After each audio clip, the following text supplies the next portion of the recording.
On. So here we are. Um, so everything, beautiful weather. I can't say that enough. I'm glad. I like the cool mornings, a little bit of a warmer day. Just take that jacket off. So as the warmer weather comes around, please look twice for motorcycles. They're out on the road. Share the road and make sure you're paying attention. We our county is, if you look at it, there's more serious accidents, vehicle accidents, all the time when you're turning around. So I want to make sure that people are paying attention to what they're doing when they're driving. They're not distracted, and that they're slowing down. We just had, unfortunately, a fatal accident on St. Andrews Church Road. So I mean, that's I believe a 22-year-old young lady lost her life. So that's definitely tragic. So let's pay attention out there. The weather is getting there. The roads are going to start getting more crowded as some of these sanctions that are against us get lifted with COVID. Um, with that being said, there's some programs that I am looking at that hopefully we could do something about. Uh, you know, One is knowing that the bars and restaurants are going to start getting packed again. There's some information available from Maryland Highway Safety Office with Uber, where some counties or local jurisdictions are setting aside funding for Uber.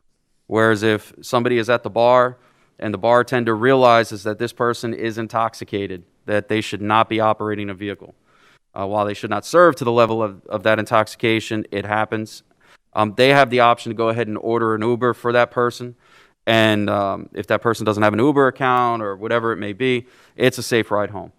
It's very minimal allocation, and there is some grant funding available in matching funds.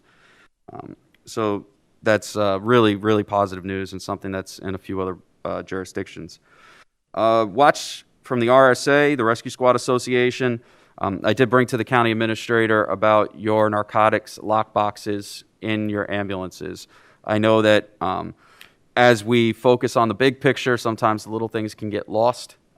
In this one, no blame to be pointed, although I did basically say whatever it takes to get it done, and make it happen fast so the narcotics can be secured with positive entry and identifying everybody that goes in there to secure those medications as the JMD wants. So we heard you loud and clear. That's happening. Last but not least, I spoke about it earlier, and I was glad to see that my colleagues are moving in the direction of supporting, or always have, but in sense of what's going on in Annapolis with the basic, as I'm calling it, the war on the law enforcement profession. Not just me, but many other people. Some of the bills up there, when you got to look at it, there's no politician that's subject to what they're asking law enforcement officers to undergo. There's no politician that's subject to split-second decisions. There's no lawyer that's subject to split-second decisions. In fact, the lawyers are the ones that take years to break apart and digest the split-second decision that's made. Doctors kill people frequently across the United States. All right, when I say frequently, it accidentally, maybe it's malpractice, it happens. There's no public process for them. Like, hey, doc, how you doing? Just killed 4 people yesterday, no big deal, but we're going to go do your surgery anyway. It's truly amazing to me.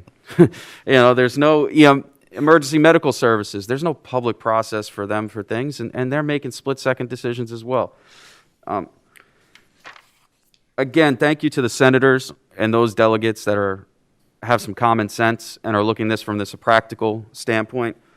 But one thing that gets lost in all of this that nobody said, how many senators and delegates are criminal defense attorneys that are up there? I can name at least 7 off the top of my head. They benefit from all these laws for their clients, every single one of them.